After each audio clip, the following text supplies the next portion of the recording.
Heading to Las Vegas to catch the action at Allegiant Stadium? Skip the traffic and the sky-high room rates of the Strip.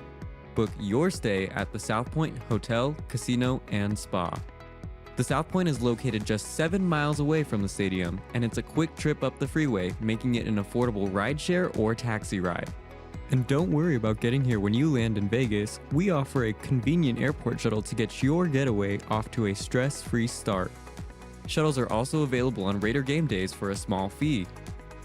So whether you're rooting for your team or seeing your favorite band in concert at Allegiant Stadium, South Point Hotel, Casino, and Spa is your ticket to all the excitement.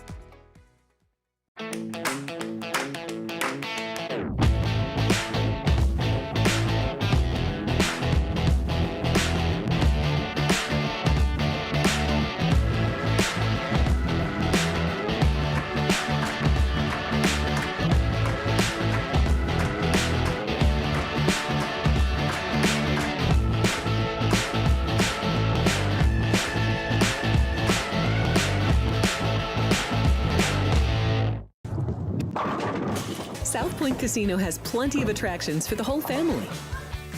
Catch a movie. Our 16-screen movie theater includes 2 XD Extreme screens for the ultimate in viewing, sound, and luxury. After the show, treat the family to a variety of treats at our old-fashioned ice cream parlor, Kate's Corner. We scoop up a variety of creamy concoctions, including smoothies, hand-dipped cones, milkshakes, malts, sodas, and sundaes. At Kate's, there's something for everyone. And if you've still got time to spare, our bowling center might be right up your alley. Voted Best of Las Vegas, it's a great place for friends and family fun. 64 lanes, a pro shop, snack bar, and arcade. And while the kids are bowling, you can play slots and sip on a drink in the Alley Cat Lounge while overlooking the lanes. For our more serious and professional bowlers, the South Point is also home to a separate tournament bowling plaza.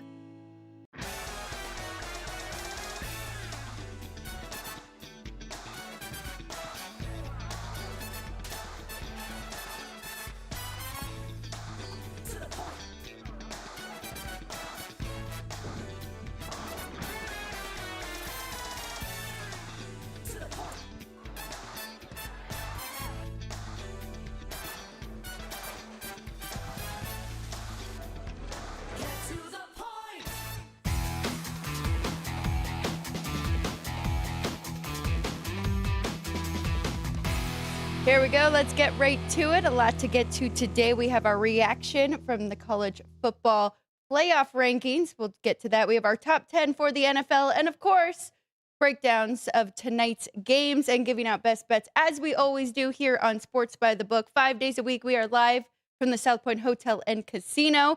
I'm Alex White alongside Matt Neverett. Excited.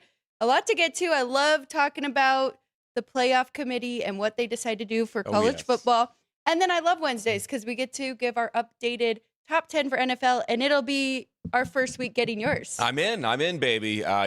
Not power rated like yours per se, so take it with as much of a grain of salt as you want to. But I've got opinions too, and people like them, I guess. So I'm gonna give them out.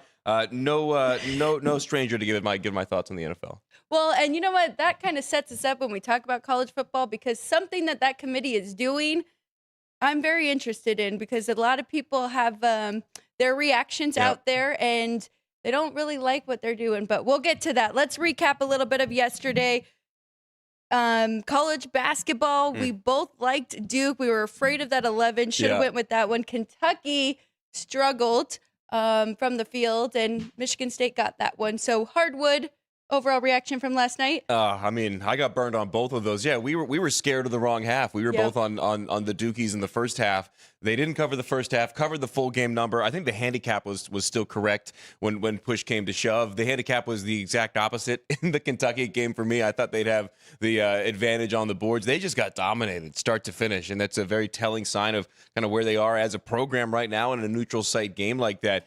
It also helped that Michigan State hit 11 three-pointers, had a couple of guys set career highs. So they're also one of those teams where, as we know, once they get momentum, they're hard to stop, and whether it's in a game or over the course of a season. So look out, Michigan State. I think that they're going to take a huge jump on the metrics when it comes to Ken Palm and Haslametrics and so on and so forth after a big-time win against a team like this on a neutral floor going away from home. So the Michigan State Spartans are going to be, I think, sabermetric darlings here over the next couple of weeks. And you know what? They're a team that really doesn't get enough credit, right? Going into the year in the Big Ten, a lot of people talking about Michigan and Purdue and some of these other teams, and you can't ever count out the Spartans, and very well coached team there on the hardwood. Sorry. Well, I was going to say, they're also a rare, like predominantly homegrown team. A lot of Michiganders on that roster, and a couple of guys from East Lansing too. Tom Izzo, maybe he just doesn't like going too far to recruit, but they've got some good hoops up there in Michigan. So they've done a good job of keeping a lot of the local talent there. A rare word that people can cross off their bingo card already within just 3 minutes into the show, Matt. I like it. For the professionals on the hardwood, kind of same thing, right? 4-2 favorites, straight up 4-2 against the spread. So if you are a favorite bettor there for the NBA, it's working out pretty well for you. On the ice, favorites 4-3-1. We gave out a poll yesterday, or had a poll yesterday. One of those dogs, road dogs, did end up winning. It was the Islanders. Favorites 5-3. Oh, sorry. Favorites 5-3. The totals 4-3-1 to the under there on the ice. But yeah, a couple dogs. You were at the hockey game for the Golden Knights against the Rangers. Golden Knights Rangers. That was a good game.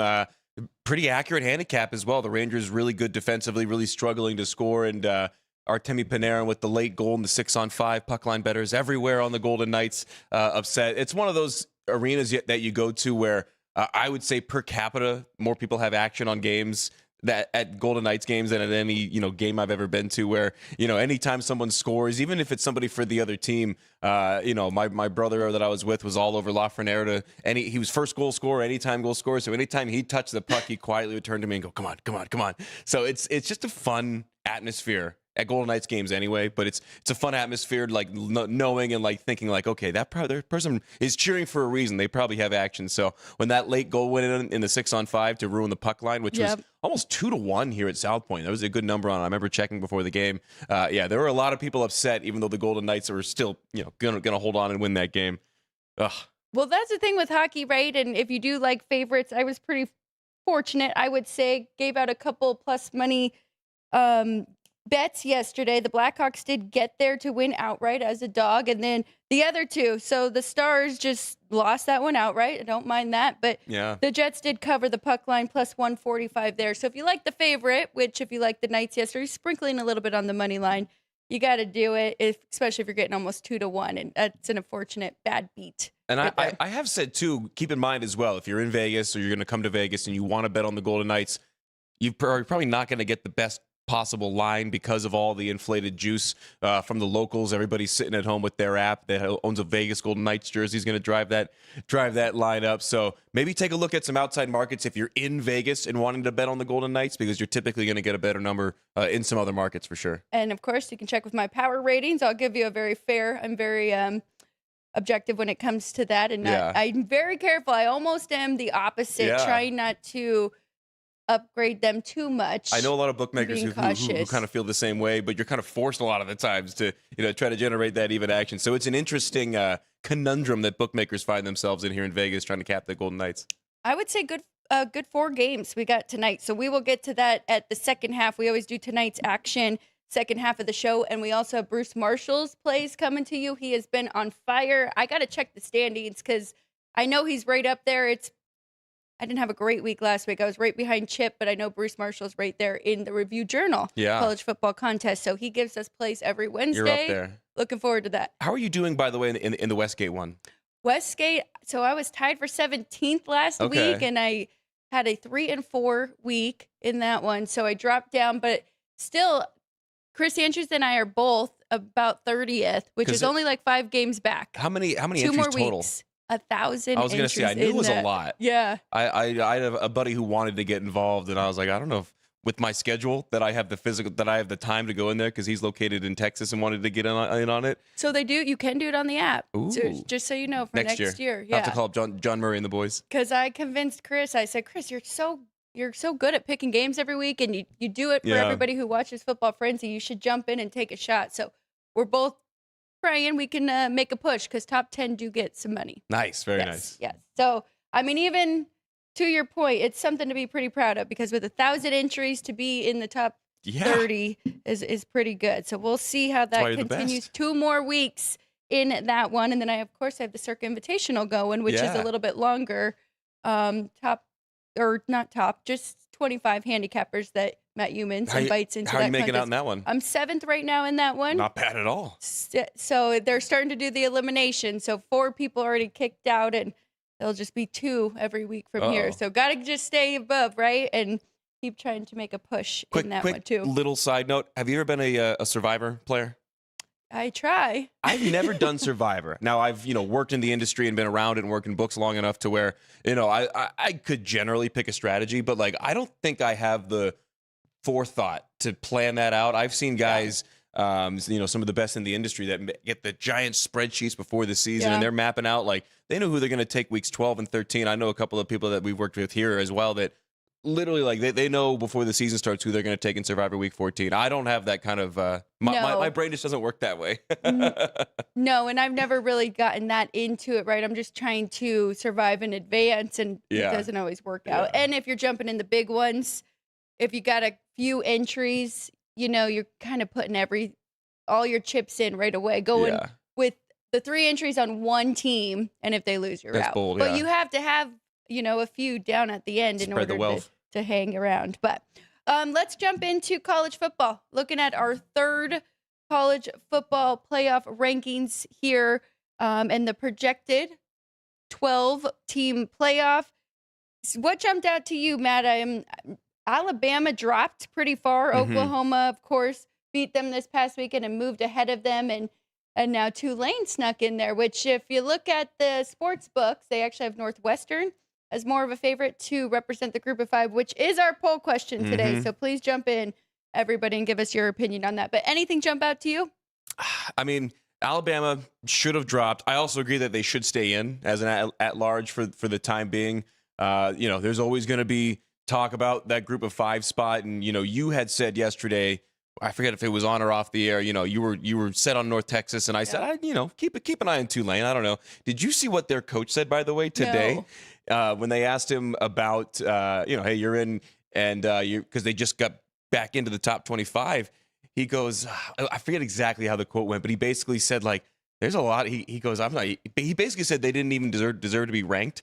He goes, I don't know what they're watching, which I think that's hilarious at this point of the year to kind of still have that mentality. Our poll question today for that group of 5 representative, Tulane, North Texas, James Madison, or the winner of the Mountain West, which is, still kind of a crapshoot with 4 or 5 teams, not only eligible to win, but to play and host in the game. There's so many questions to be answered. So I'm going to go ahead and make my vote right now, actually, on the poll.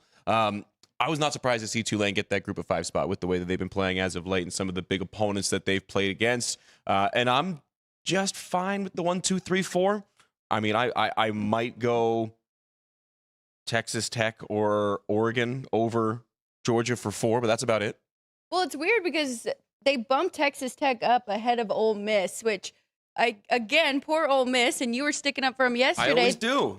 They dropped in Chris Andrews. They have not been in my top 10, and I mean, they still got the win over a good Florida Gators team, but did not cover. And Texas Tech blew out UCF, and then they bump up to 5. I think they're kind of setting Texas Tech up for a potential 1 to 4. So if they win the Big 12 title and beat BYU again in that title game, I think they could have a shot of having a bye week there. Don't and sleep on one Utah of those as well. 4. It's interesting how they have Utah and BYU as the last 2 out. Yeah, so they are really showing a lot of respect to the Big 12, which we did not see last year. And they're down on the ACC. They have Miami pretty high. A lot has to happen for them to even make the ACC title game. But a lot of people mad about where Notre Dame is. Yeah. Too. And I mean, honestly, only 2 Big Ten teams, with Oregon being one of them, kind of or 3 rather, with Indiana. I'm surprised it's not even more with how many teams that they're inviting into there. Yeah, down on the ACC. Notre Dame is always going to be an interesting conversation. I don't know. They with the way that it's currently set up, it's all the framework that we have to operate with. They value a conference championship over just about anything else as far as criteria. Notre Dame kind of hamstrings themselves by not playing in a conference, and they're like the only school in the country that could do it right now and get away with it. And with all the resources and their history that they have. I think eventually, especially if they continue with that part of the CFP model, valuing a conference championship as highly as they do, they're going to be forced into joining a conference. And it's going to be the Big Ten, and there's going to be like 40 teams in the Big Ten eventually. Well, there is a scenario where, because they have Miami and Notre Dame looking like they could be in right now, but if chaos happens where they have Utah and BYU, if Texas Tech does not win the Big 12 championship, they might get more than one team in, and maybe both of those teams are knocked out. But my overall take is they're kind of a mixture of rankings and predictive kind of ratings like I do, right? It's almost like people are really mad where they have Notre Dame. Well, if you look at my power ratings, I have Notre Dame in the top 5 as well. So they're almost predicting and kind of making a line now, and they're mixing this where it used to just be rankings. Let's take their records, let's take their strength of schedule, but now they're kind of predicting what's to come with these teams and where they are setting them up. So, and I don't think that that's necessarily right, whether or not that's what they're doing. I think you have to go by what they've put on paper and on the field of play so far. I think that's the only thing that the BCS formula got right. I agree. I think it's one or the other. You have a ranking or you have a rating, and kind of trying to mix and have both is it's a tough spot. It's a gray area for sure, but it'll all work itself out. And Texas dropped, so I really don't think they even have a shot as a 3-loss team right now. I agree. It's going to be really, really hard pressed to get a 3-loss team in with this really strong field this year. It's humans doing it. There's always going to be the human nature, and when you let humans do it, the storylines are going to get involved.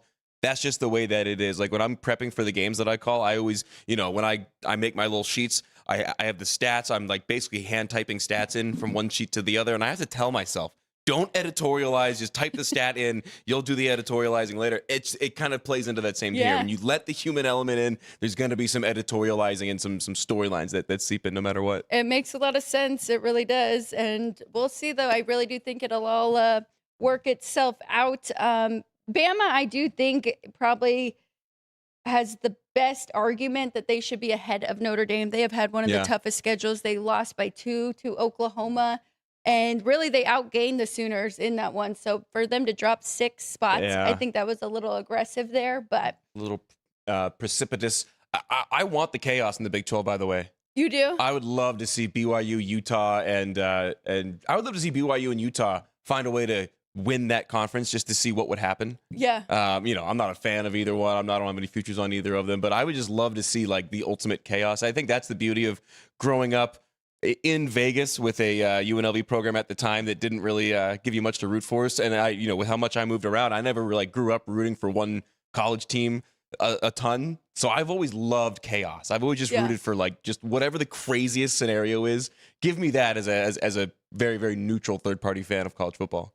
I mean, you've seen my power ratings. I think both of those teams are very good, so I would not hate to see them. The one interesting thing, you brought up the Big Ten. USC has a chance to be this week's Oklahoma. If they upset Oregon, how far does Oregon drop, and how far does USC bump up because of the head-to-head? That's also ultimate chaos, too. That is chaos, too. That's what I'm rooting for. Especially for Dan Lanning. I mean, he's got a tough – it's a tough spot to be in with their only loss being to Indiana right now, which – is the number 2 team. Quality loss. Yeah, exactly. James Madison, we haven't really brought them up right now. They're looking like they are going to win the Sun Belt, so they do have a shot to represent the group of 5. We put that in the poll. If you are rooting for them, let us know. 9-1 right now. Their only loss on the road at Louisville. How quality of a loss is that? And the strength of schedule metric absolutely plays a part in that. And that's from an App State Sun Belt guy. It's tough. This is the 3rd straight week that the American has been in that group of 5 at large, or the group of 5 spot in the CFP with a couple of different teams in there. I think the American has the advantage. Whoever wins the American, as long as there isn't total carnage over these last couple of weeks, they've got the advantage. And we've said it before, with the way that it's set up as of now, if it were to stay the same year over year, I think that group of 5 spot would basically be traded back and forth between the Mountain West winner and the American winner, with maybe a service academy getting in every now and then. But it's going to be, I think, the winner of the AAC, unless there's some total carnage, or, if San Diego State runs the table these next couple of weeks and wins the Mountain West with one conference loss and 2 or 3 losses on the year and a nationally ranked defense, that could throw a wrench into things at the final week. Most definitely could. I agree with you, though. It looks like it is going to alternate between those two. Of course, Boise State represented the group of 5 last year in the first 12-team playoff. I did write down some of the games coming up this week for the poll question because it's kind of been the kiss of death if you are projected to be in representing the group of 5. Memphis was the first week, and then South Florida last week. Both of those teams lost. Now Tulane hops in. So maybe the coach is onto something. He knows what he's doing. He's trying to keep his team motivated. Exactly. Tulane is an 8-point favorite on the road against Temple. North Texas, 18.5-point favorite against Rice. And then James Madison gets to host Washington State, which could be tricky for them. They are a 13.5-point favorite, though. Washington State kind of stinks, but I kind of like the Tulane and North Texas in those first two. I think North Texas covers that big number on the road at Rice. Did you see? I was watching. I forget who Rice played last week, but their game was on at one point, and I looked, and we might have more people in the studio right now than were in the seats in Houston in the second half there.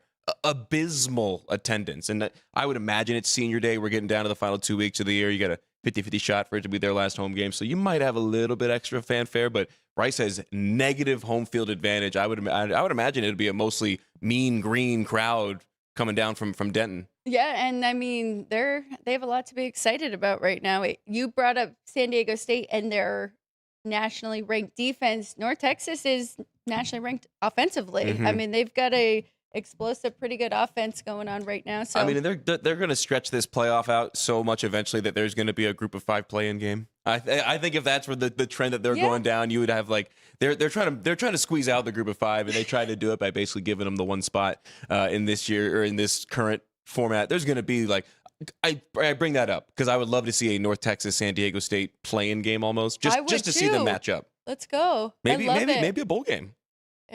And you got to don't forget JMU's got to be in there too. So it's got to be a 4-team. There we go. Somehow we'll just play like a 30-week college regular season. How about that? Well, they're already talking about 24, expanding this to 24 teams. I saw that too much. Way too much. 12 is fine. Yes, 12 is fine. 64 is the perfect amount for the basketball tournament. No more. And 12 right now, we've seen it now for 2 years. It still makes every week urgent, right? Where that was kind of the worry where when it was 4 teams, they couldn't afford a loss. Well, now they can't afford 2 or maybe 3.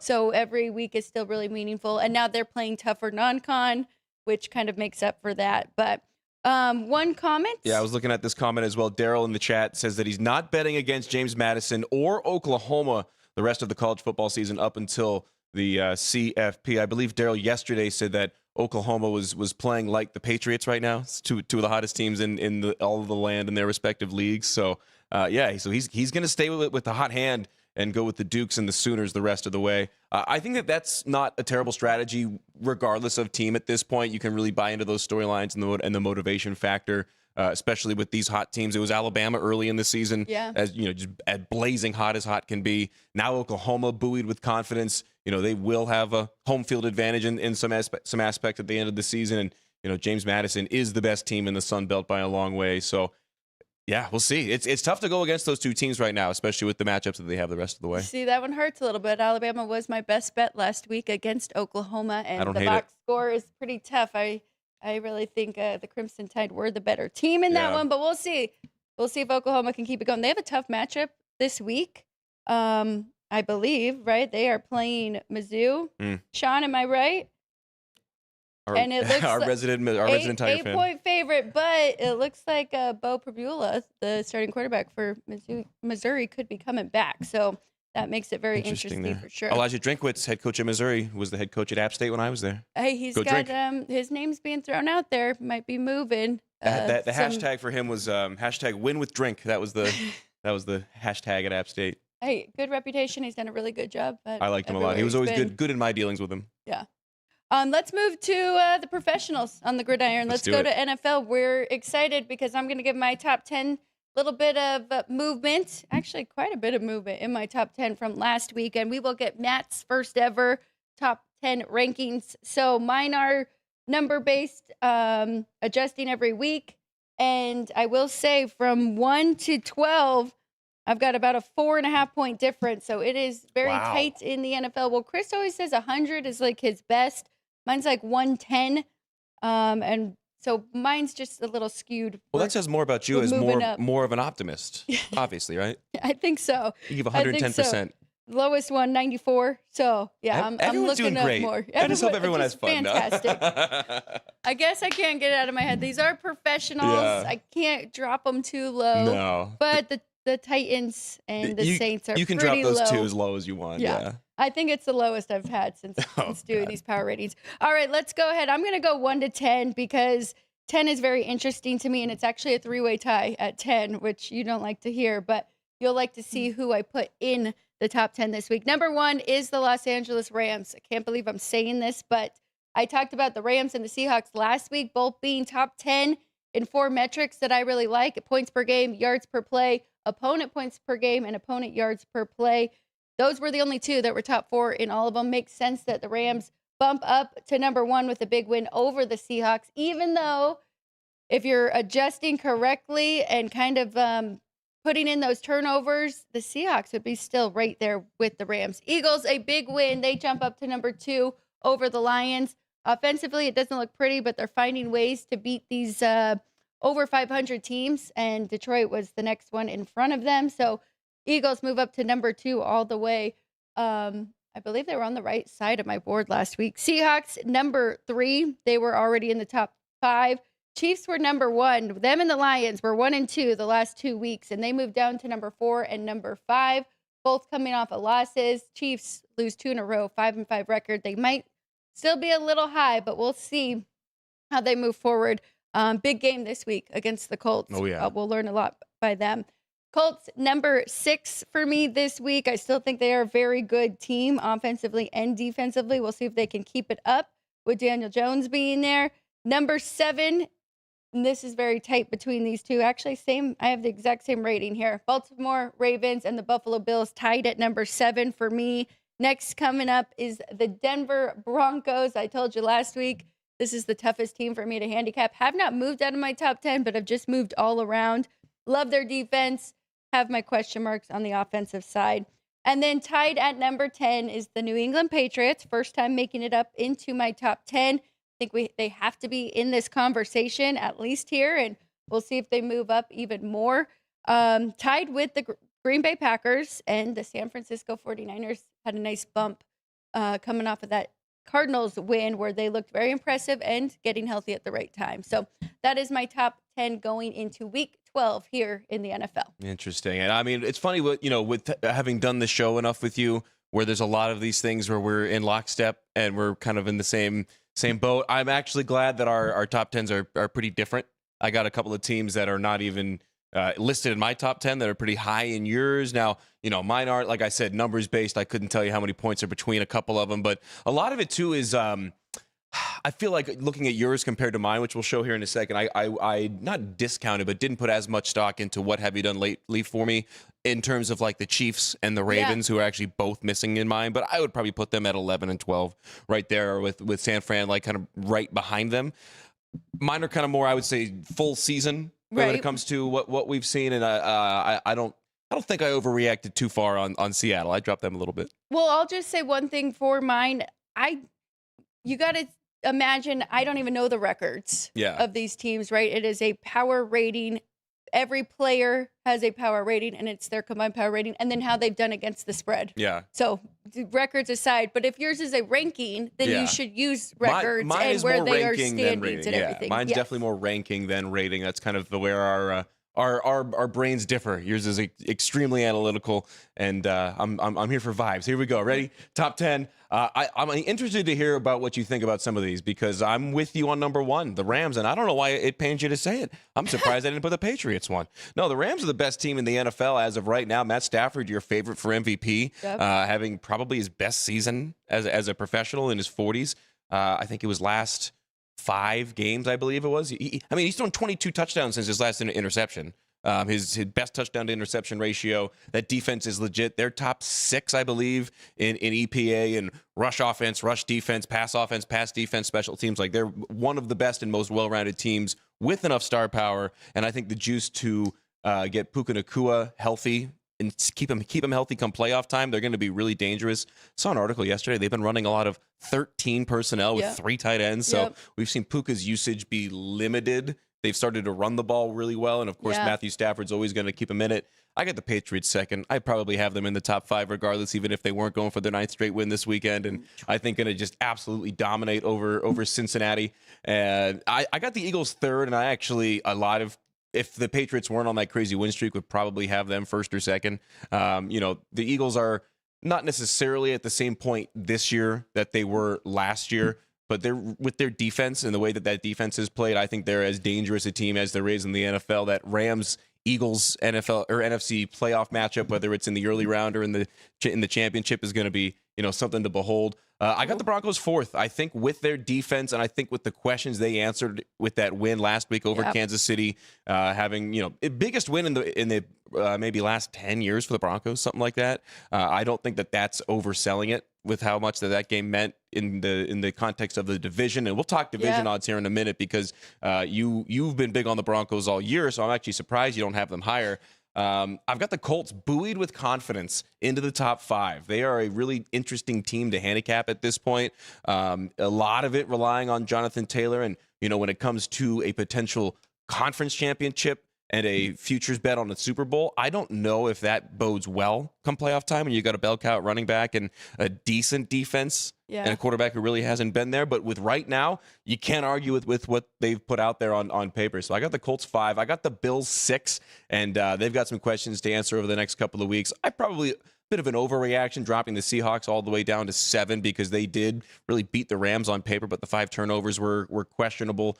Saw a note as well about Sam Darnold and his tendencies this year in terms of throwing the ball down the field versus checkdowns. Now that he's got a little bit of weapons and some confidence in the coaching staff around him, he's starting to take a little bit more downfield shots, and that's led to some turnovers and some more risky plays trying to fit it into tight windows. So they are a dangerous team. I think a lot of it rides on Sam Darnold's shoulders, and that's kind of a risky proposition, especially with that trend of down the field passing becoming more of a thing for him.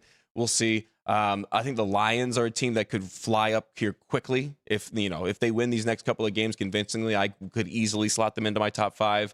The Buccaneers, I think, are the only team on here that is kind of a what have you done lately for me because they're getting everybody healthy. They had the big win last week. I think that Baker Mayfield's the kind of guy who has a mentality you can handicap when it comes to motivation, and a well-coached team as well under Todd Bowles. And then the Packers, I think with the youngest roster in the NFL and Jordan Love having a legitimately great passing game last week, they're starting to really swell. And I think the confidence that they have in that division also, if they can fight off these next couple of weeks where they face, I believe, 3 division opponents over the next 3 weeks, I think this is the gauntlet for them. If they can get through it, they can really show that they belong in the upper echelon of the NFC. So that's my top 10. Like I said, if I had to do it over, I would need to see maybe one more week of results from the Chiefs. The Ravens are the division favorites right now, and they're kind of miraculously turning things around from where they were at the beginning part of the year. Don't blink and they rattle off 5 wins in 6 weeks. So and then the Chiefs right there, that's kind of one of those things too where like they just need a seat at the dance floor, so to speak, when you get to the playoffs, and they're probably power rated higher than their power ranked because of the numbers and the advanced metrics that they're very, very good at. And then I think the 49ers kind of by the same handicap as the Buccaneers, probably right outside looking at my top 10 with the health and the confidence going into this part of the year with the coaching advantage.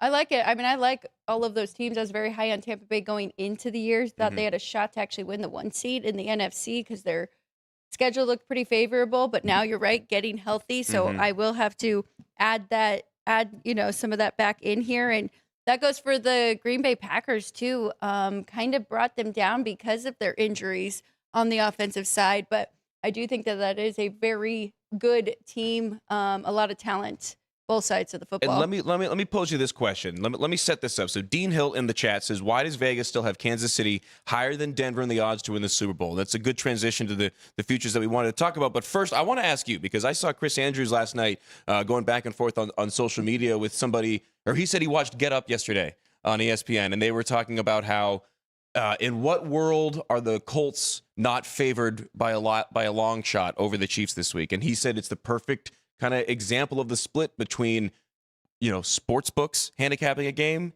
and fans taking a look at who they think is going to win the game. So I think that's an interesting argument that Chris was making. So in your eyes, Alex, why does Vegas still have the Chiefs higher than the Broncos to win the Super Bowl, even though that head-to-head matchup last week taken by the Broncos and they're favored to win that division right now?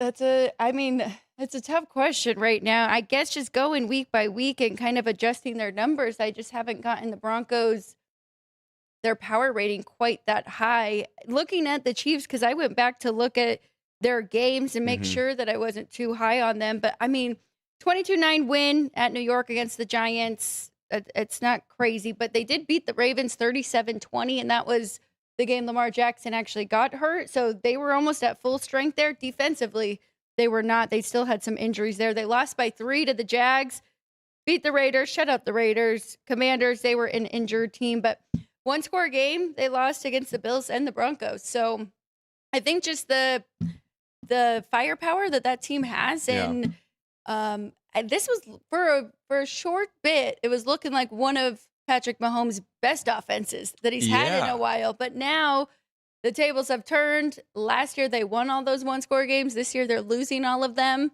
So I think just from a handicapping perspective, you don't want to downgrade them too far. And they typically, I think this is something that is handicapped more so by the pros and the books than the Joes, so to speak, and the random guys watching games at home, is the coaching advantage. And that is very much a bettable angle in individual matchups, especially come playoff time. Yeah. Going to Kansas City is always tough.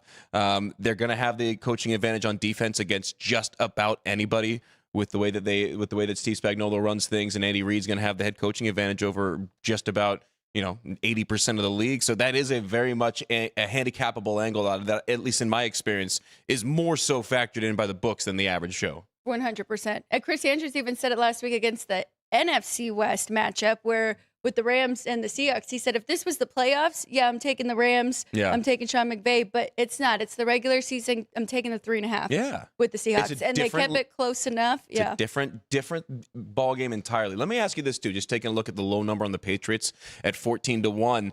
That's kind of the other one. As a Patriots fan, I have these questions, but just even if I was a fan of anybody, I would have the question of, Patriots are the hottest team in the league. They're going for 9th straight win. They could win double-digit games in a row this year over the next 2 weeks.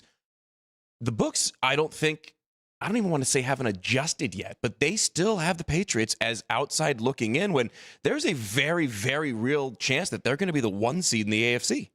I think a lot of it is strength of schedule too, right? If you're looking at the Chiefs who were just in the Super Bowl against the Eagles, you know that they have one of, if not the toughest schedules coming into this year. Where was the Patriots? So kind of judging some of those wins week by week when they go to Tennessee and beat the Titans, beat the Browns, beat the Falcons, Bucks, Jets. That's why we're not over adjusting each week and they're not like shooting up there. That's fair.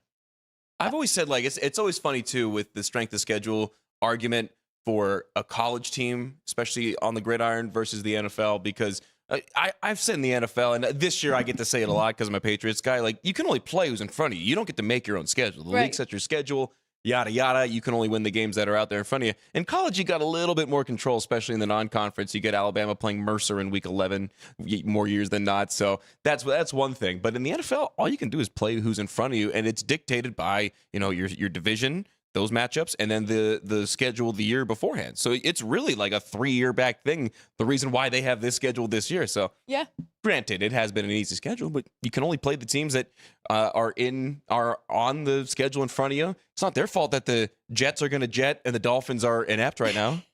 Hey, that only sets up bettors for a chance to put their money where their mouth is, right? Because you're going to get points when the Patriots are playing against the Chiefs, and you get to take the points. If you want to take them on the money line, you think that they're better than the books are giving them credit for, then that's where you jump in. I can't wait to lay points on the Patriots in a playoff game against the Chiefs. I cannot wait. Yeah. And anecdotally, that's just a recipe for disaster. Yes, if they are favorites. Is there a team outside of the Bills or the Chiefs that you feel confident right now in betting to win the AFC, just looking at some of these numbers? Like, I think the Broncos at 6-1 is not a bad bet at all. Broncos is the first one I would definitely jump in on. I like that. That defense is so good. Right now, they are on pace to break the sack record. Wow. So that's a tough team. And as long as their defense can keep them in it, I think Bo Nix will continue to improve and develop here. But, yeah, so that one really, anyone else for you? That's really it. I mean, Patriots at 6-1. Patriots and the Broncos are intriguing at 6-1 because I think that, like I said, I think New England's got a legit shot to be the 1 seed, so they'll have the home field advantage if that's the case. I mean, there's cracks in the armor for the Bills? The Chiefs aren't necessarily the same Chiefs that they are. The Colts are good, but they've been winning some games on just coaching and Jonathan Taylor. I'm seeing a number jump out to me right now on the right side there at 100 to 1. If Joe Burrow comes back, not Cincy. Is there a shot? No. If they just get in, But I mean, I know their defense is pretty bad. Their defense is not just bad. It's awful. It is awful. I don't know. I mean, I generally like the Ravens at plus 450. Now that they're getting healthy on defense, like these defenses travel, especially like the Chiefs in the playoffs. If they got to go on the road, I'm not. You'd be hard pressed to bet against the Chiefs in a playoff game strictly because of the defense. You couldn't get me to bet the Bengals with Drew Dog's money. No. Okay. Well, this week will tell a lot for the Ravens. I gave them a pass. It'll be telling you. The last 2 weeks, actually. I was not impressed, really. The Vikings, I think they kind of beat themselves 2 weeks ago. And then last week it was the Browns. Pretty good defense. Yeah. Division game. But this week, let's see if now, they the last can note on handle the the Jets AFC here. that I want to ask you, just thinking about it off the cuff, you got the Chiefs and you got the Colts playing each other. Both 4-1 to win the AFC. Let's just say that one team or the other wins by a touchdown, wire-to-wire touchdown win, 21-14. Who gets adjusted where, and what's the number, in your opinion? Putting you on the spot. So tell me that one more time. Let's just say the Chiefs win 21-14. Okay. Where does that number get adjusted just strictly based off of those two teams, not even considering the rest of the AFC? And I know that's tough. From the 4-1? Yeah. Oh, that is tough. If the Chiefs win by a touchdown, their number is going to drop. Yeah. Pretty far. You think it'll drop more precipitously than if the Colts win? Yes. Okay. Just totally curious. Yeah, I think so. Anytime the Chiefs win, their number drops again the next week. It's in KC, though, right? Yes, it is. They're So back at home. the Colts going on the road to Kansas City and winning, you would think would drop their number more so then. But I actually agree with you that if the Chiefs win against the Colts, everyone will go, oh, yep, Chiefs are back. They're going to drop that number to like 250. Yes. We'll see. I don't know. It's funny. We're talking about the AFC a lot, right? But really, I mean, we should be looking for a bet out there just for an NFC team to win the Super Bowl. Yeah. I think that they're a lot more stacked. We both have the Rams number 1 right now, and the Eagles right behind them. I mean, like, I think there's 6 teams that legitimately have a chance to win the NFC. Not that the AFC doesn't have parity, but I mean, you go all the way down to Tampa on that list, from LA to Tampa. I think any of those teams could win it and beat up on each other come playoff time. Like Tampa at 13-1? Is that 15-1? 15-1. Ooh-wee. Not bad at all. That's actually the best number that you can find market wide. I think it was DraftKings that had the 13 or 14-1. 15-1 on the Bucks to win the NFC right now, getting healthy. I don't hate that. That's a pizza money bet right there. They've been there the last 2 years in the playoffs too. Mm-hmm. They just got to make sure Carolina doesn't sneak in there and take that division. But like, I mean, if I had to make a bet right now, it would be on LA, Philly, or Tampa in this one. Yeah. I don't think the Packers have the playoff experience. I don't think the Lions have the defensive prowess come playoff time. And, Sam Darnold, good turnaround, good story. I don't think that the Seahawks right now are built to win the NFC over some of these juggernauts like the Rams. And I like the Seahawks. Might be probably be my long shot there. If you can't tell, defense matters a lot for me though. Broncos versus Seahawks, Super Bowl. Probably a very low. Let's see who else. The problem is with this too. The problem with the NFC is that it's very one-sided or the other. Like the AFC, there's a lot of meh teams. Yes. The NFC, there's a lot of awful teams. And not that I think that the Panthers are going to win the NFC, but 150-1 for a team that's a half game out of their division. Very true. A team that could get into the playoffs. That is not bad. And then, oh my God, especially the Saints. with these future bets, it's nice to have a ticket, and then you can start hedging, right? Mm-hmm. If you're holding 150, Panthers make it into the playoffs. You're just hedging every game from there to make some money. It's tough to stake your claim on the on the NFC South, but why not throw a little bit? By that logic, little on Tampa, little less on Carolina. Whoever wins, you got a nice little hedge.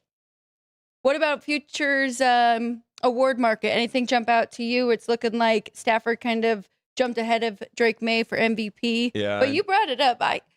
We saw him make a run and win the Super Bowl, and I think that this is the most fun he's having out there too. And he looks like he's, I don't know, just seen it differently this year. He's got all the weapons in front of him, and is old.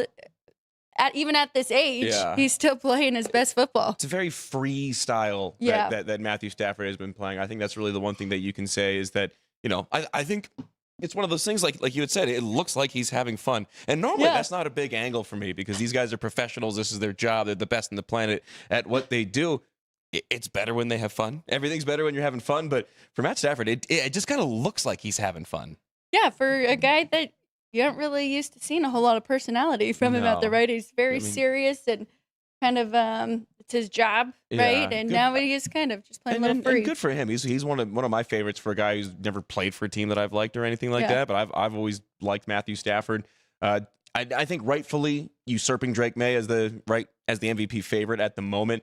I think that could change. The problem is I don't think now that Stafford is first, so to speak, now that he has the best odds, he's going to have to mess it up. He's going to be I don't think Drake May is going to do anything necessarily to overtake him. If he does so, it'll be because the Rams drop some games and Stafford either, God forbid, gets hurt or, has a rare dud, which would be a real rarity this year. So I think at this point, these are the bookmakers telling you kind of where they see it. And I can see with the right results, so let's just say the Bills come out and just dominate offensively here at the end of the year like they did last week. I could very much see Josh Allen finishing in second and Drake May finishing with the third best odds. Unfortunately, because I'd love to see Drake May. But I agree. I'll have to check back from last week. I don't know where Matthew Stafford was, but I know Ryan and I had talked about him and Sam Darnold and what that matchup meant and if they would be dropping now in this MVP market. We've got our top 10s. We got our markets. Don't forget tomorrow, Chris Andrews' efficiency ratings, because those are as they come out later in the week. I mean, those will move some markets as well. Like that's the thing with Chris and how he's able to do things and the way that South Point as a book does things as well. A lot of people look to South Point, especially in the early NFL markets, to kind of try to set where they are. I love those. We go through them every week with where the teams have moved offensively or defensively. He's kind of played around with it all year now, really found the metrics that he likes. So offensive and defense efficiencies. Yes, coming tomorrow. We'll go through those. Let's take a quick break. When we get back, you want to talk about 2 college basketball games, Hopefully really good games. Better luck today for me. It's going to be great. We're going to have a complete turnaround on the hardwood. And then 4 hockey games I want to get to. And then don't go anywhere because we still have Bruce Marshall's place coming up next on Sports by the Book.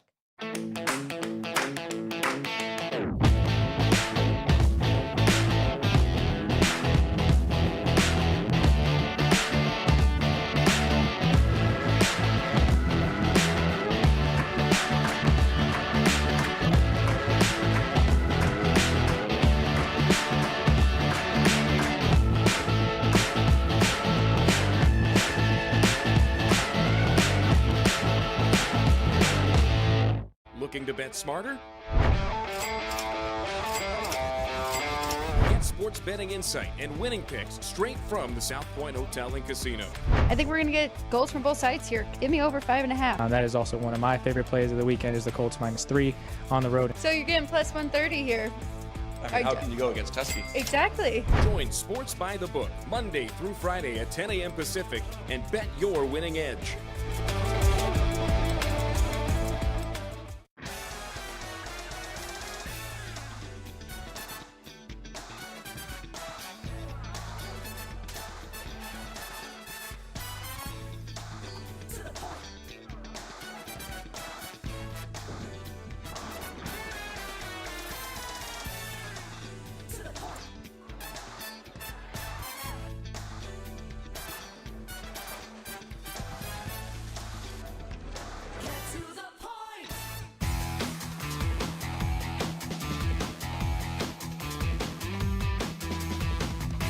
Welcome back, everybody. Checking in with the chat again. It looks like Attila jumped in there. Tommy Dimes says Indy is winning the Super Bowl. Is that Danny Dimes?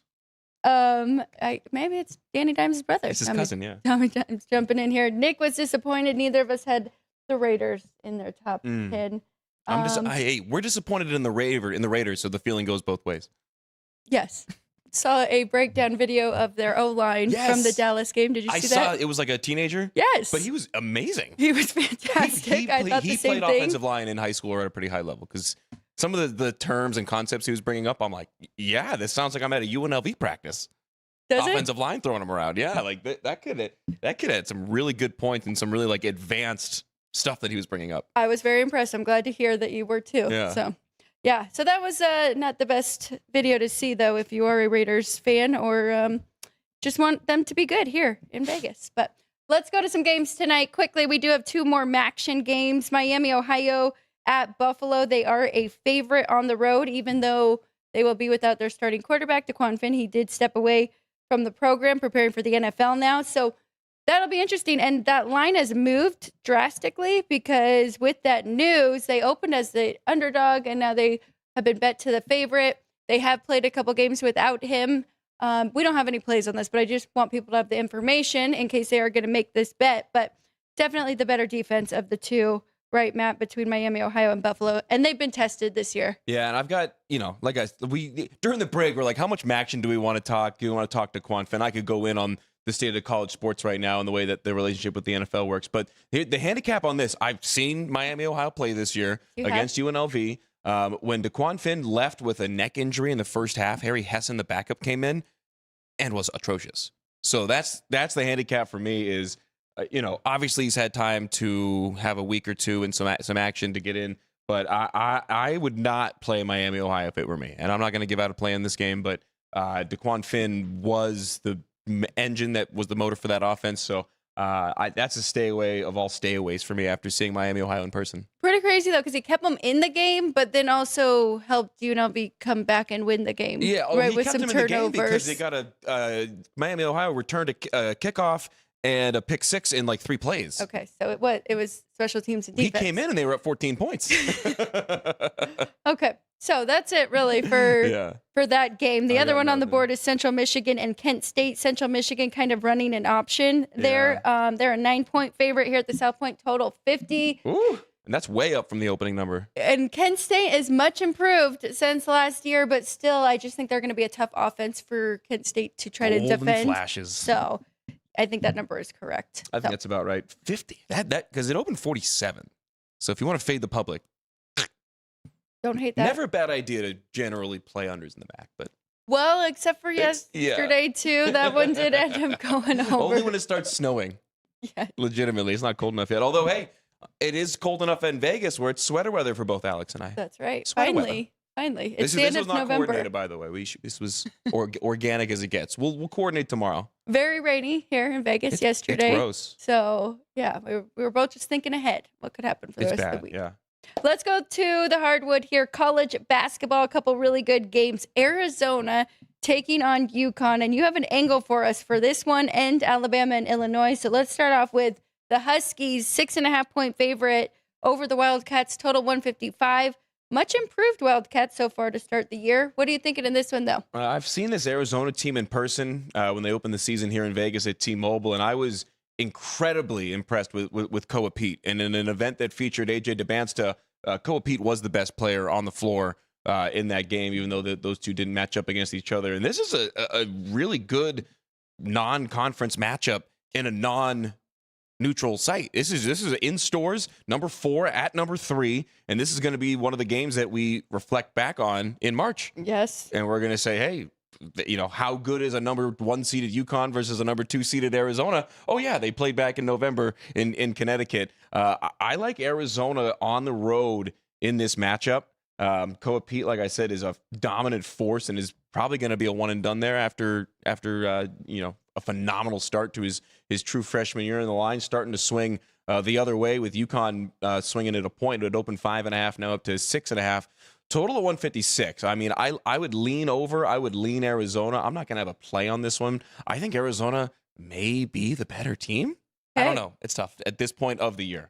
I got more of a play on the other one, but I kind of lean Arizona here, catching almost a touchdown, so to speak, on the road. But to your point, a very good game to watch and see if you are handicapping college basketball and, starting now to get your numbers good before we're getting closer to conference play in March. And just generally speaking, I wanted to ask you, because I was having a conversation with my brother Drew last night, who's a college basketball junkie. You know him well. Yes. The early season, Ken Pom has the metrics, all the data prognosticators.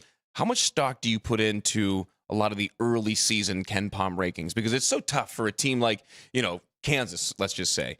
They've played 3 cupcakes and they've played UNC Duke. Right. How do you really factor that in? And it's so tough too. Like for net rating, you play a D2 team, it's not going to count.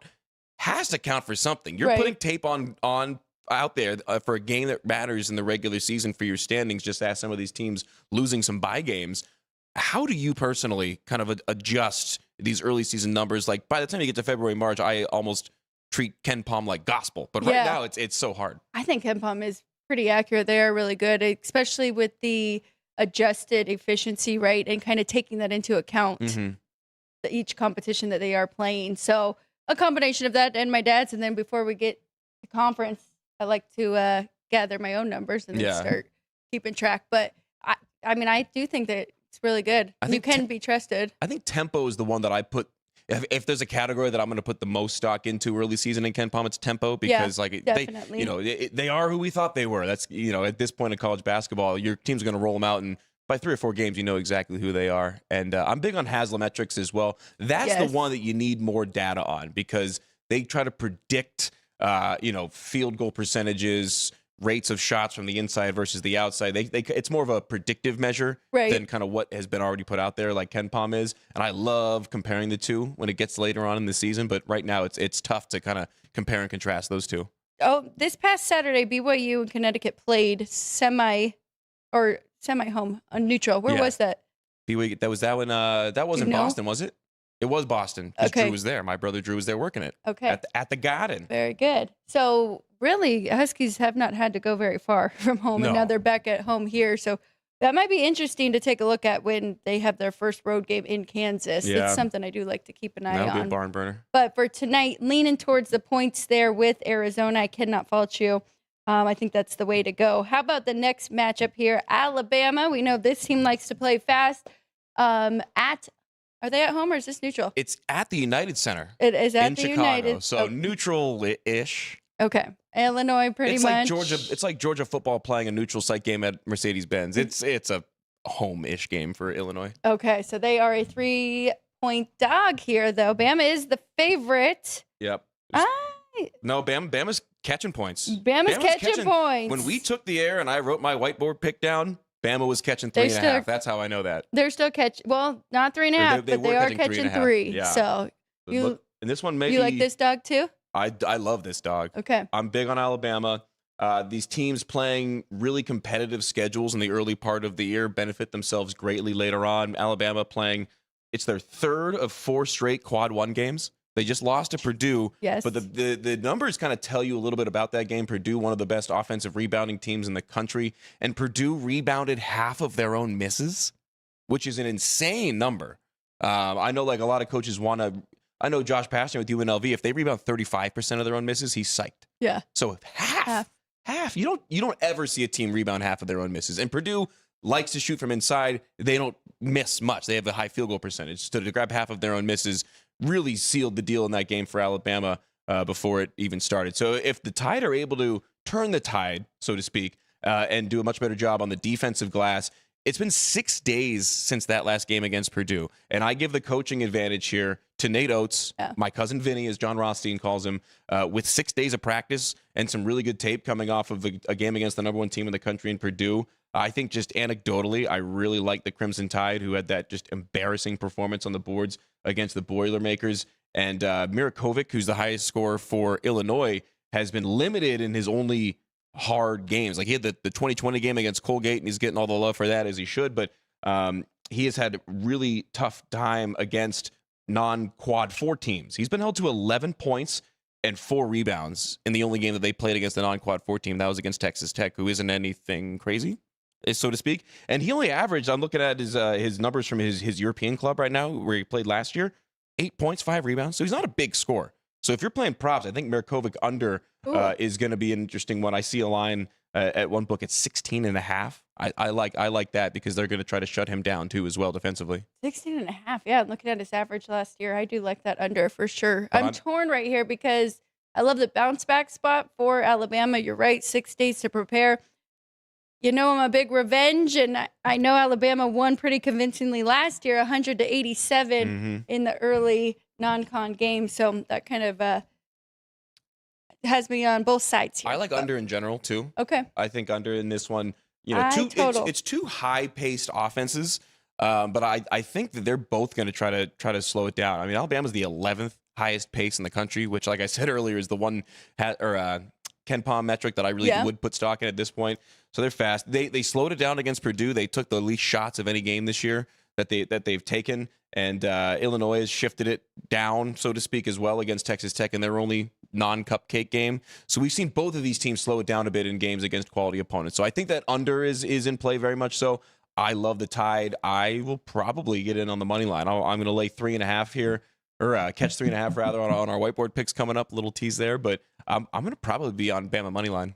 Okay, I like it. You got to take your shots there. So lean into taking the points with both Arizona, and you are taking the points with Bama in that one for college basketball. Let's go to the ice with 4 games before we get everybody out of here, and we'll check in with the chat as well. But I don't have anything in this first game, but I am excited to watch it. It's kind of strength on strength here. Oilers being one of the top scoring teams.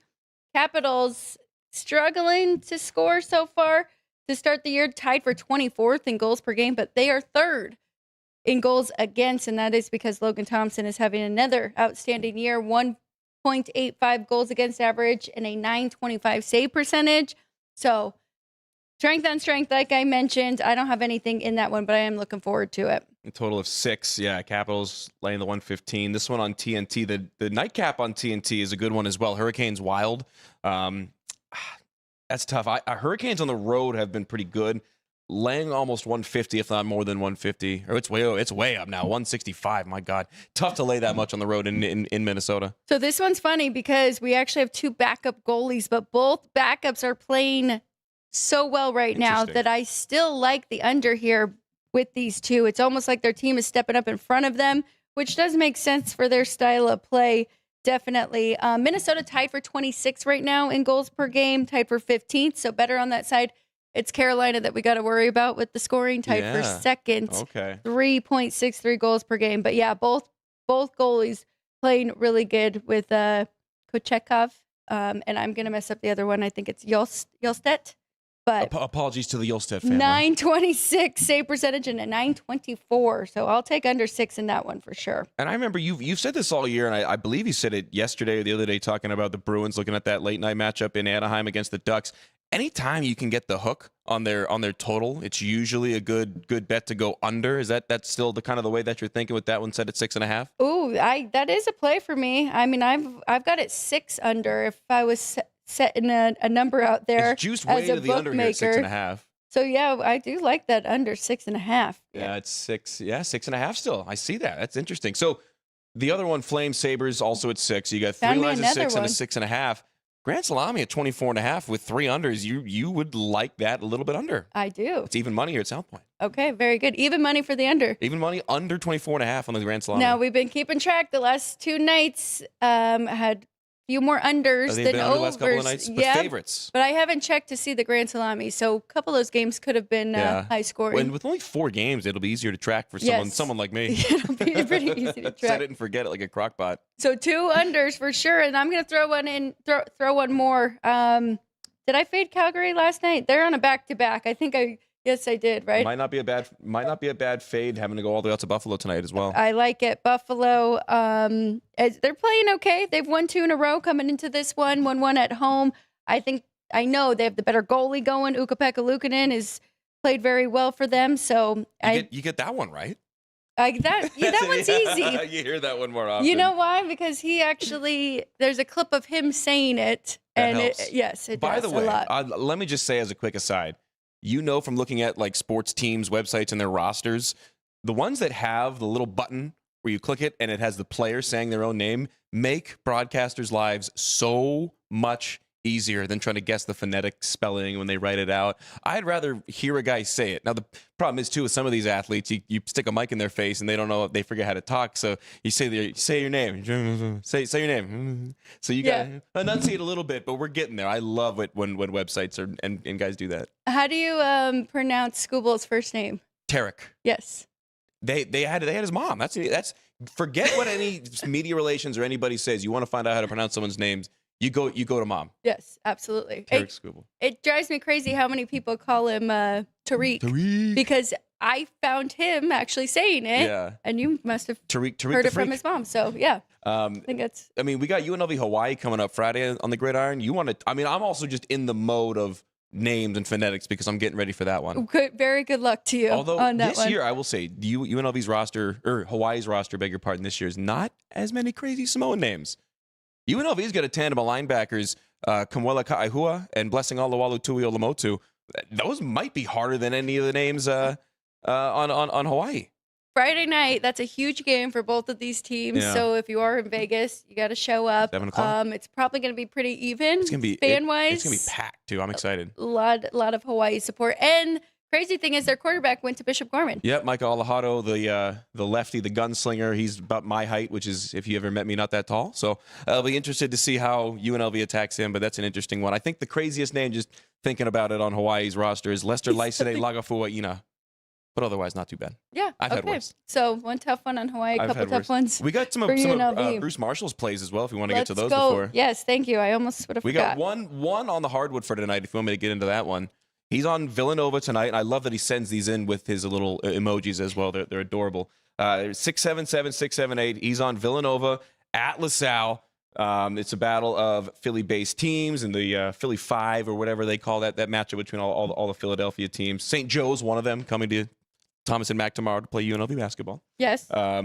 He's laying 11.5 on Villanova. This one on CBS Sports Network at 4 o'clock. That's Bruce Marshall's only college basketball play for tonight. So he's zeroing in on that one. Villanova at LaSalle, laying a dozen. Yeah, it's up to 12. So he has a supreme confidence in Nova to get it done. I saw them play against BYU in that event and here in Vegas, and they were really good. They stuck with BYU for just about all that game. I was actually kind of impressed with the way that they tried to bully AJ DeBanst at the beginning. More impressed with his response, but it kind of says something about this Villanova team. So he likes the favorite here in this one and laying that big number. Yeah, points. And we got a good chunk of college football. How many of these you want me to run through? We go right ahead. I got 7 of them. Okay. 7 of them. So we're going Northwestern. It looks like it is -3.5 here at the South Point, Northwestern. hosting Minnesota. Okay. Arizona. Arizona 7 here now. You can still find some 6.5. They are the favorite over Baylor. Baylor coming off a tough loss against Utah. So Where is and that game? Arizona coming off a big win over that is rotation number 169. That is in Tucson. Okay. I like Arizona that one. big win over Cincy. Yep. Bruce must be liking the way they're playing. So get under a touchdown. 6.5 is still out there. He's on New Mexico State, laying 3 on the road at UTEP. No, New Mexico State is catching 3. Where am I looking at? Catching 3. My bad. Catching 3. Yes. Yes, you Plus want the those 3. points with New Plus Mexico the 3, State. very if much you're so on the team. road. New Mexico State just went to Neyland against Tennessee in one Yes, of those they did. cupcake non-conference games at this point of the year. He's on They Kentucky. covered against Tennessee, though. He did, yeah. That was not as big a blowout as I thought it'd be. He's on Kentucky plus the 9.5 at Vanderbilt. That game on ESPN. That's the noon kickoff game on ESPN at 12:30 this weekend. He's on Washington State. That was a matchup that we had talked about earlier when it came to Yes. who's that? Oh, James Madison. So he's on so the plus 13.5. He's taking the 2 touchdowns with Wazoo. Coastal Carolina in Sun Belt action. Where are they at here on the rotation? Coastal Carolina, the Chanticleers. Allons-y. They are. There we go. At South Carolina, plus the 23. Oh, my goodness. Getting 24 now here he's at the fading South Shane Point. Beamer. So, yeah, 24 with And then, That was a heartbreak loss against by A&M, the so way, it we'll see was. how they respond. But Yeah, I don't only- hate that at all. Maybe go first half. only too, one of with 2 ways to Coastal bounce Carolina. that. Oh. And then lastly, he's on San Diego State to get the win and stay atop the Mountain West. They are at home, laying 12 on the opener. That's still at 12 against San Jose State, who got obliterated by a terrible UNR team. So I don't know what to make of San Jose State. San Diego State, I think, is going to keep them very, very limited. I love under in that game. With that being said, I kind of like Wyoming now hosting Nevada. I like that a lot, actually. Under a touchdown, though. I'm going to probably be with Bruce on Washington State taking the points against JMU. I'm sorry to whoever was in the chat saying they like the other side, but I might have to go against Bruce with Kentucky because I like Vandy in that spot. They're at home coming off a bye, and they have everything in front of them. They're still trying to make that playoff. Yeah. So Two-way action. two-way action there. We might get to see from Vinny. There is a nice Two-way action. Bingo. a nice graphic for you if you want to just take a picture of that with Bruce Marshall's plays for this upcoming week 13 in college football. But let's take a quick 1-minute break so we can make sure we have our whiteboards ready. Looks like Matt's got his ready. I'll get mine ready. We'll be right back. You got Bruce's plays. You have our plays coming up next on Sports by the Book. If you're celebrating a special occasion or just love fine dining, you're in the right place. Come experience the crown jewel of South Point restaurants, Michael's Gourmet Room. Welcome. With over 600 different types of wines and magnificent dishes prepared tableside, you'll revel in the rich classic Vegas decor and the best black tie service in the world. This intimate gourmet room has earned accolades galore. Come to Michael's Gourmet Room for an unforgettable dining experience. Another famous restaurant is the Silverado Steakhouse, where you'll find the charm and service that discerning patrons require. From top quality steaks and chops to fresh seafood and desserts, you'll love the award-winning wine list and menu at Silverado Steakhouse. Steak lovers have even more options with primarily prime rib. Catering to hearty appetites, the menu features a variety of flavorful prime rib cuts, dry aged to ensure tenderness, and then seasoned and slowly roasted. Although prime rib is our specialty, it's not the only thing on the menu. There's something for everyone.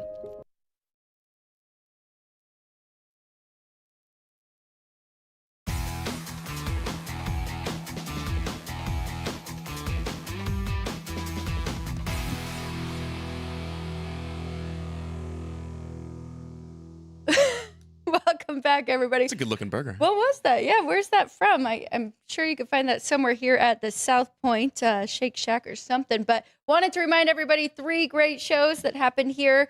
Of course, Gone Racing won't be back until February 12th, but that is a Thursday show. We also have Race Day Las Vegas with Ralph Sirocco, Wednesday through Sunday at 7 a.m., and then Sports by the Book, Monday through Thursday, 10 a.m., and then Friday, Football Frenzy, 2 hours with myself, Ryan, and the bookmakers. So thank you so much for joining us. We appreciate you. And if you jumped in with the trivia question today, Yes. Matt's going to go ahead and read over that and the answer. Yeah, we actually have some pretty split action, and it's a little bit surprising. Definitely considering what the current setup is. Would you believe Tulane got the least amount of votes in our poll? We'll believe it. I could believe that. 34%. This is actually really tight at the top. 34% of the poll said North Texas is the team they'd like to see most represent the group of 5. 33% said James Madison. 22% said the Mountain West winner. And Tulane with 11% of the vote. Do you think I've been brainwashing people a little bit? I think you've been brainwashing people. Exactly. Yes. A little bit of a. Everybody but the committee's listening to you. Everyone who's watching our show, who it's really all that matters. But yeah, they're with the mean green like They're me. with the mean green. That's interesting. And now, as far as who I'd like to see the Mountain West winner, who I think it'll be probably North Texas. Or North Texas or Tulane. You think it will be them? Yeah, I agree. I think it will be the American. It'll be whoever wins the American. And, honorable mention to Navy, who does still have a shot, too. Outside looking in, yeah. Big win for them last week. But how about that ticker trivia? Let's do some ticker trivia. We go back to the hardwood. We go to LeBron James, who made his return last night.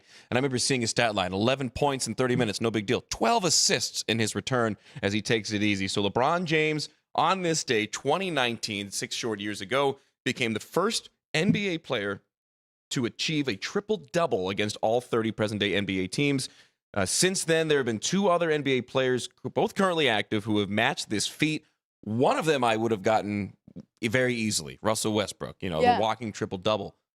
Luka Doncic has a triple-double against all 30 NBA teams. I was actually surprised to learn that he is the other one. Westbrook is the current league leader in triple-doubles with over 200 in his career, averaged a triple-double that one fateful season. He did it in 2020 when he was a member of the Houston Rockets. Luka Doncic had the triple-double against the Mavs when he was traded to the Lakers, and that was all 30 teams. And of note as well, Nikola Jokic. The only reason he's not on this list is because he's never played against the Denver Nuggets. So that's interesting to kind of just throw in there as well. The second he ever plays for a different team, he'll be another one in there. I think it's telling that those are the guys that are there. Russell Westbrook, I don't know how to view him historically, realistically speaking. And then Luka Doncic and LeBron still teammates with the Lakers. So Yeah, I thought that was interesting as well, and a good one on this day. I love how the ticker trivia is not always, it's just random. It's on this day. I always call the Joker a walking triple-double, so I was very confused why he wasn't in there, but that makes a whole lot of sense. It's because he's loyal. He's not the answer because he's loyal, Alex. Well, and he should be. I mean, he has won a title there, so don't want to jump ship yet. They let him do whatever he wants with his horses in the offseason, so he's not going anywhere. That's right. Which I feel bad for any horse that he rides because he's so big. Yes, that is it for us for the poll. For trivia, we got whiteboards. Whiteboards, I'm ready. All right, let's get to it. Our best bets on this Wednesday, November 19th. Woo.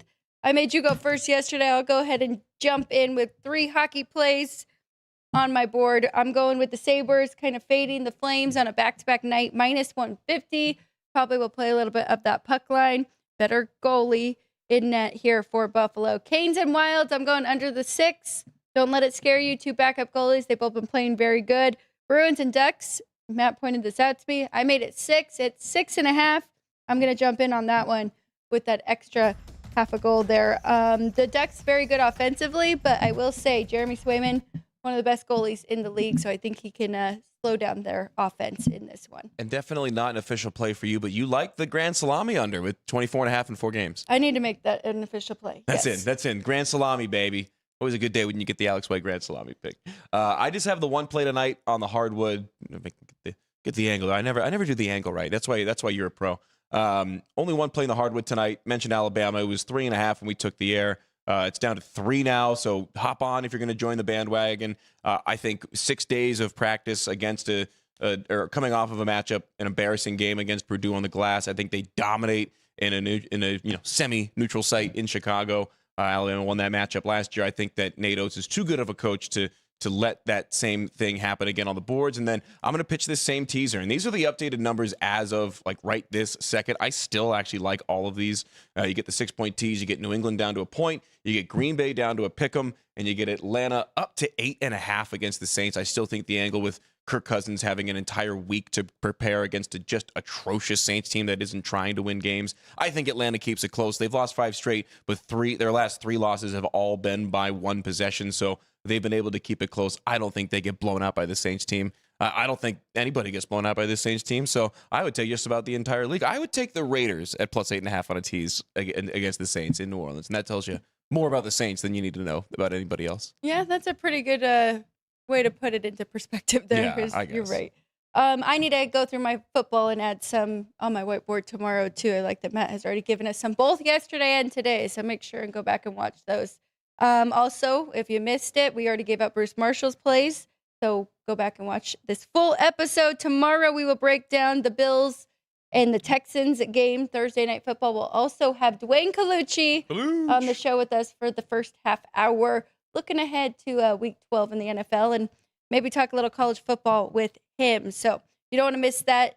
Manager up at the Rampart Race and Sportsbook manager there. So, and of course, if you like betting on horses, he will give us a pick too. The ponies, let's go. We're going to Saratoga. Yes, don't want to miss it. So for the crew, thank you, everybody. Thank you, everybody who jumped in the chat. We appreciate you guys giving us your opinion. Sorry to Tulane, who only got 11% of the votes today. That's surprising. It is kind of surprising. They do have the name too, right? So that is why the committee, I think, kind of pushed for that yesterday. But for Matt and Everett, I'm Alex White. We'll be back again tomorrow, same spot. You know where to find us on YouTube, Sports by the Book. We'll see you guys tomorrow. Good luck, and let's cash some tickets.